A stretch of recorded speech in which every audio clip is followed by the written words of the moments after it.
Well, if you're giving 80% of that away to someone, it's just a fucking salary. It's not a it's not a Yeah. life-changing capital event that you're creating. And the other problem is the MBA route basically teaches people best practice for due diligence and assessing companies. Well, small companies, let me tell you, are all a bit shit. You will Yes. not find. I've had many of them. So yes. Yeah, you will not. I mean, look,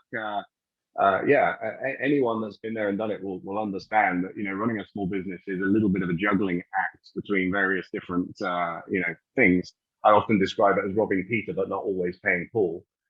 So you kind of have this, these businesses that just don't stand up to the kind of scrutiny that the search funder wants them to stand up to. Mm-hmm. And so they invariably just go around wasting a ton of people's time because they go and meet all these small businesses, they get them stuck in long drawn out due diligence processes that ultimately go nowhere.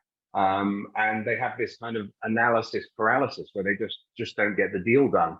I would much rather take the Warren Buffett approach, which is price is my due diligence, and cover your downside on the way in to mitigate the risks that you inherently get when you get involved in a small business. So much better to focus on, my very first business was buying and selling stuff on a market stall when I was 14 years old. And the kind of expression in market trading was bought right is half sold.